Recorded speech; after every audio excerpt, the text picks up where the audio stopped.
Como é que está, meu querido, meu aluno de Direito? Vamos aí estudar agora o artigo 10º da Lei 13.105 de 2015. Presta atenção, esse artigo é mais um dos nossos vídeos e ele está intimamente ligadérrimo ao princípio da não surpresa das decisões. Olha aqui, princípio da não surpresa das decisões judiciais, em qualquer grau de jurisdição, para que a parte contrária ou qualquer uma das partes não se sintam prejudicadas, se surpreendam com uma decisão vinda do magistrado, vinda do juiz, vinda de ministros, vinda de desembargadores, de maneira que ele pensa consigo mesmo: mas eu não fui intimado, eu não pude expressar a minha manifestação a respeito daquele ato processual, a respeito daquela exordial, a respeito daquela manifestação, a respeito daquele memorial de cálculos, a respeito disso, daquilo outro, conforme o curso e conforme a natureza daquele processo. Princípio da não surpresa das decisões. Vamos então dissecar, vamos ler o texto, a força da letra, o direito posto, o direito positivo. Diz assim, artigo 10º da Lei 13.105 de 2015, diz assim: o juiz não pode, então, é uma determinação, uma imposição, aquele está submisso à lei, o juiz está atrelado à lei. O juiz não pode, ele não pode o que, professor Edson? Ele não pode decidir. Olha aqui, ele não pode decidir em grau algum de jurisdição. Jurisdição é dizer o direito. Então, o juiz, na primeira instância, na segunda instância, onde quer que ele esteja ali investido como a autoridade representante do Estado, ele não pode decidir em grau algum de jurisdição a qualquer respeito que esteja ali nos autos, por cautela, por sabedoria e por decisão imposta pela própria lei, na Lei 13.105 de 2015. Com certeza, atrelado à Constituição Federal, artigo 5º, inciso 55, que fala de princípios fundamentais, basilares, que é o do princípio do contraditório e da ampla defesa, como também no 141 do mesmo Código de Processo Civil. Então, o juiz não pode decidir. Olha a relação, decidir com o princípio da não surpresa das decisões. Ele não pode tomar uma iniciativa de decidir que cause surpresa a uma das partes, por essa parte não ter tido a oportunidade de expressar a sua manifestação, de insurgir-se contra alguma situação ou colocar-se contra uma outra situação.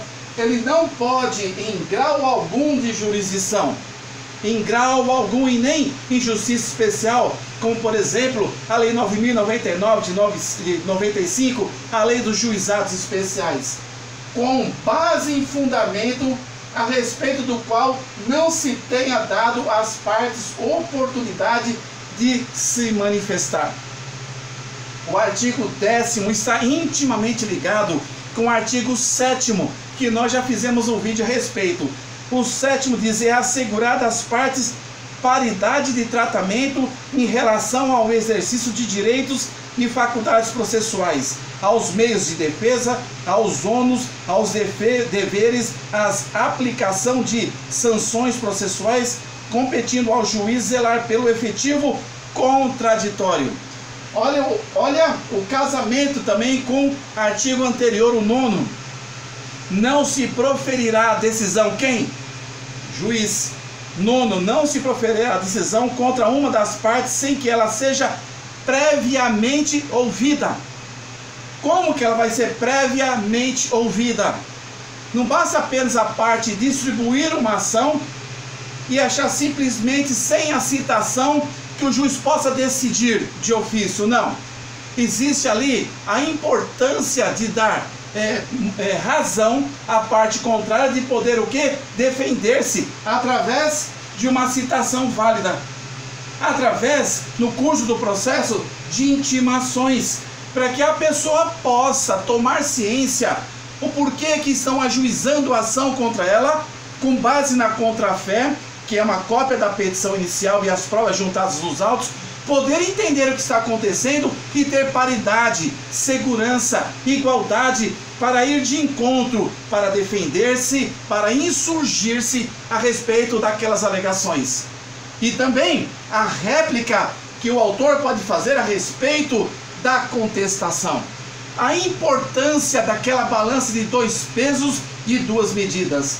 O juiz não pode decidir em grau algum de jurisdição com base em fundamento a respeito do qual não se tenha dado às partes a oportunidade de se manifestar. Aí entra então o princípio da não surpresa das decisões, porque se o juiz aqui ele não dá essa oportunidade para aquela parte, naquele curso, naquele ato do processo de se manifestar, é claro que a parte sofrerá uma grande surpresa, um cerceamento de defesa e um grande prejuízo para o seu cliente. Tenha dado às partes oportunidade de se manifestar, ainda que se trate de matéria sobre a qual deva decidir de ofício.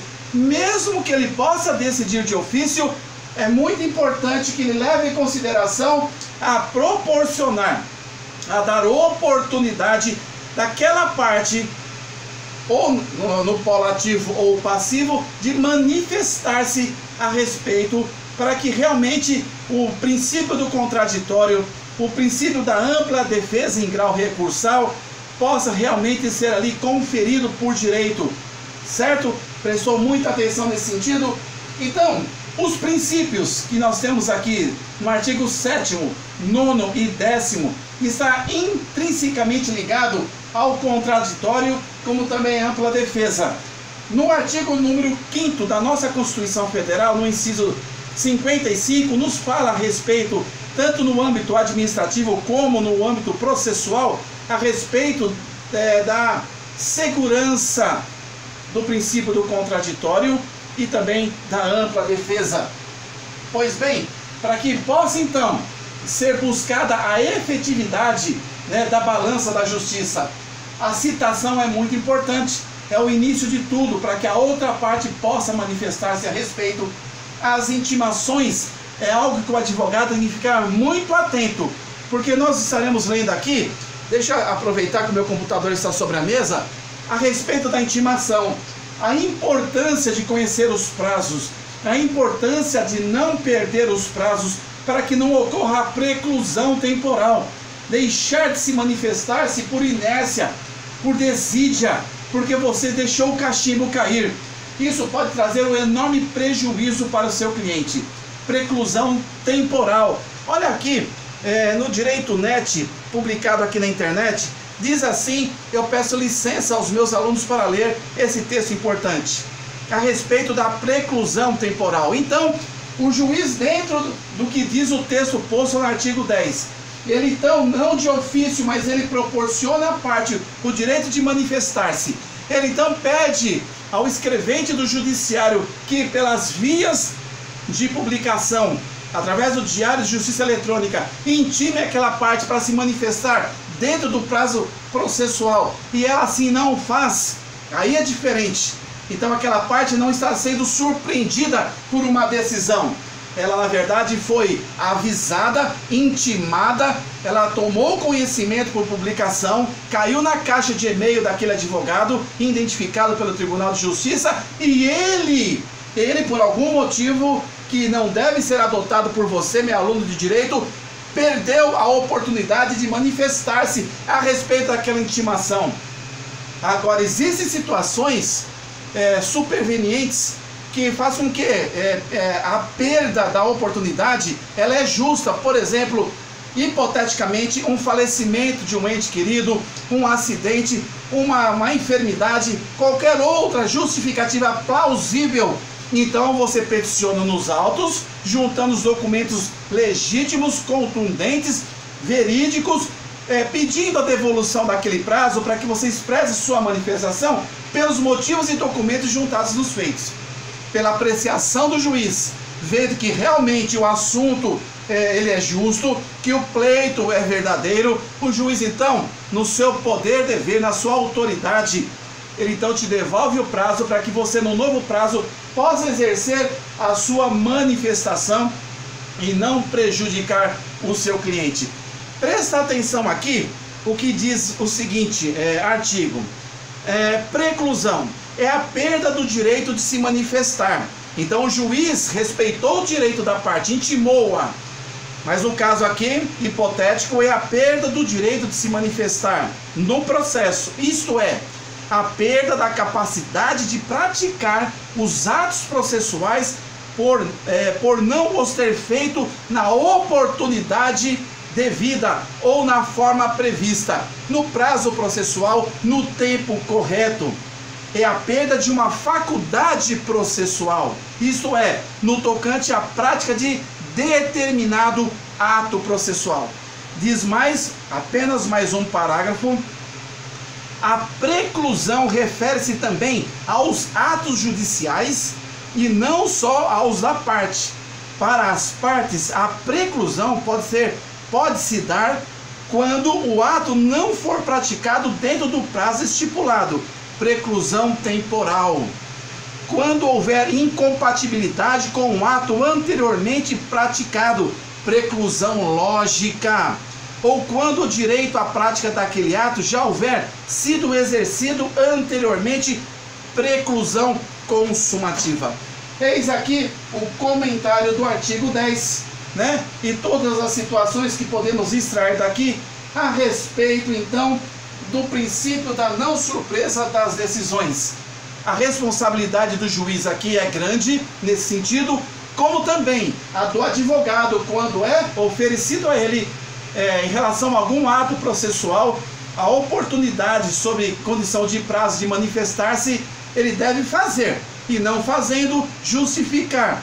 E se não for conclusiva aquela justificativa, ele então não pode responsabilizar o juiz, porque o juiz respeitou então os ditames da lei no artigo 10, mas ele responderá pela sua negligência e pela sua desídia, ok? Então eu espero que você tenha entendido a respeito dos comentários que podemos extrair do artigo 10º da lei 13.105 do novo CPC. Meu querido aluno de direito, dê aquele likezinho, toque no sininho para receber aí o próximo estudo comentado do artigo 11º do novo CPC. Obrigado pela sua atenção, fique conosco e que possamos mais e mais adquirirmos conhecimento. Boa noite, fica com Deus.